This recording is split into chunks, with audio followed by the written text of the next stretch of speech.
हादसे में प्लेन में सवार 242 लोगों में सिर्फ एक शख्स जिंदा बच पाया।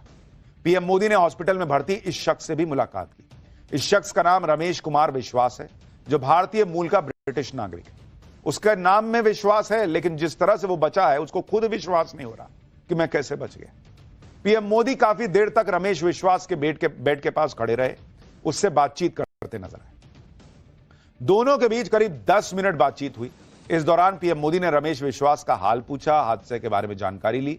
सिविल हॉस्पिटल में घायलों से मुलाकात पर पीएम मोदी ने ट्वीट किया, लिखा कि अहमदाबाद में हुए दुखद प्लेन क्रैश के बाद घायल हुए लोगों से मुलाकात की, जिसमें एकमात्र जिंदा बचा व्यक्ति भी शामिल है। उन्हें भरोसा दिलाया कि इस कठिन समय में सरकार उनके और उनके परिवार वालों के साथ है।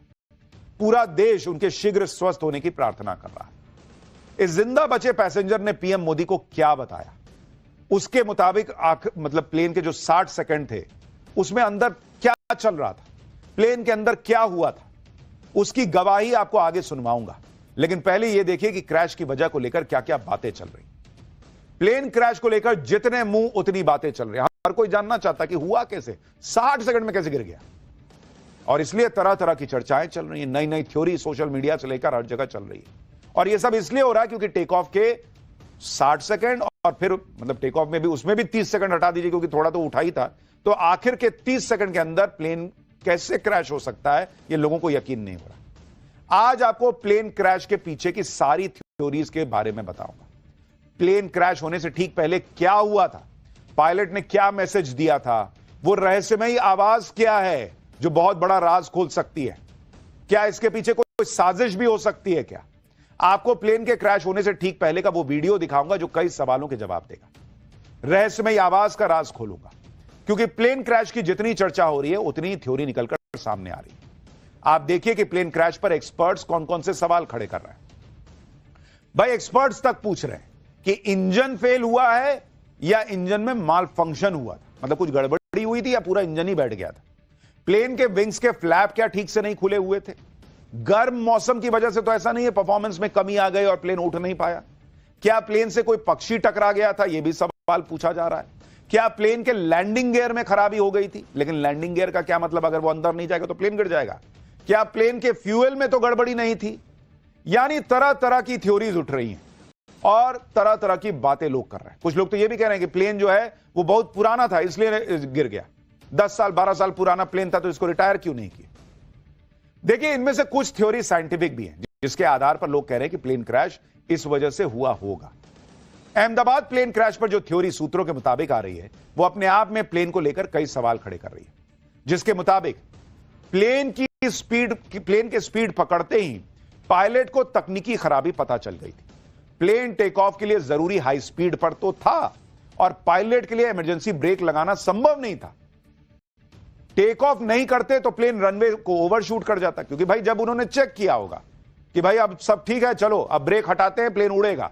अब प्लेन गति पकड़ लिया, अब उनको लास्ट मिनट पर अगर पता भी चला होगा कि कुछ इंजन में गड़बड़ी आ रही है तो रोकेंगे कहां, एकदम धड़धड़ाता निकल जाता प्लेन। तो उन्होंने टेक ऑफ तो कर लिया, नहीं तो प्लेन जो है वो रनवे शूट कर जाता।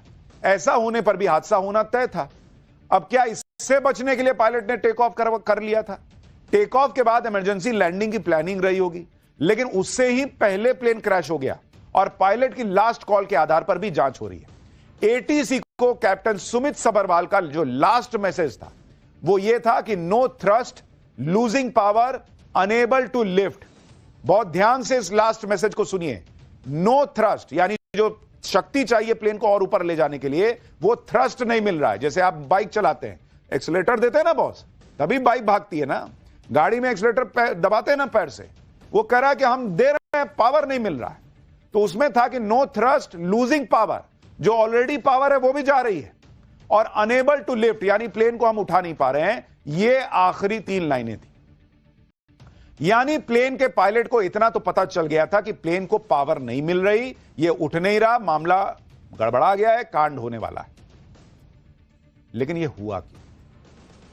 अहमदाबाद प्लेन क्रैश की एक थ्योरी यह भी है कि प्लेन के विंग फ्लैप सही पोजीशन में नहीं थे।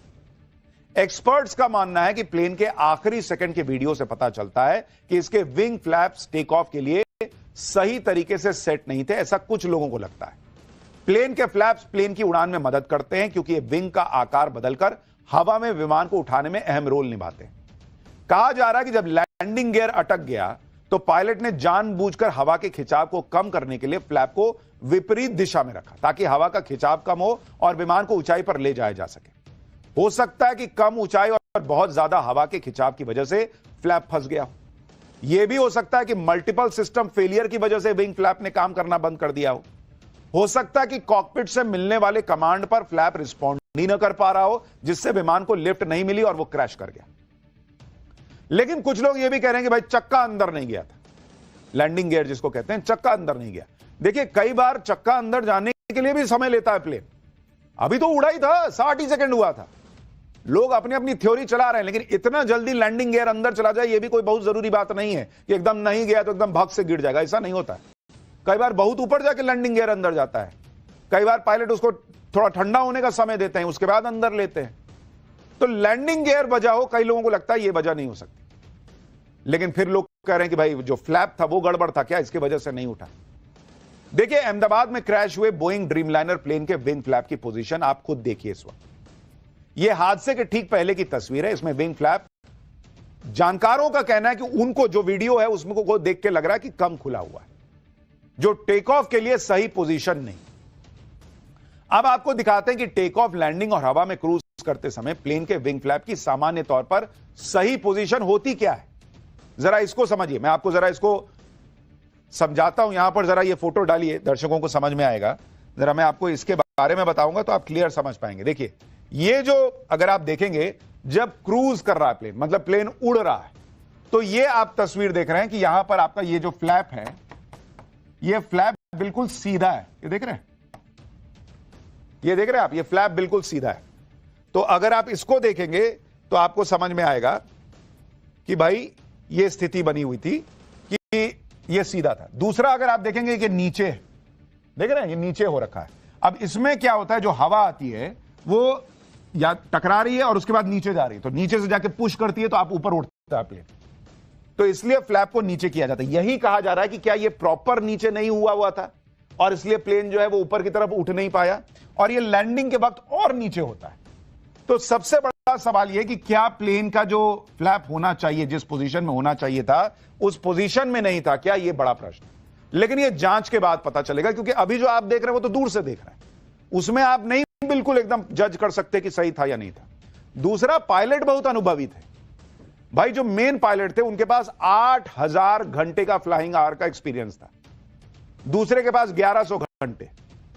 पहले वाले मेन पायलट जो हैं वो दूसरे पायलट को ट्रेन करने वाले पायलट थे, कि दूसरों को सिखाते थे कि कैसे उड़ाना है। वो आदमी ऐसी गलती कैसे कर सकता है, लोग पूछ रहे हैं, अगर हुई है ये गलती तो। दूसरी बात, जिस हम बोइंग की बात कर रहे हैं उसमें खुद ऑटोमेटेड सिस्टम होता है जो आपको तुरंत बताएगा कि मतलब उसमें मैसेज आने लगेगा, beep beep beep beep, flap सही नहीं है डायरेक्शन में, फ्लैप सही नहीं है, इस तरह का मैसेज आने लगेगा, या आपको जो भी तरीका हो अलर्ट कर देगा कि यह गलत हो रहा है।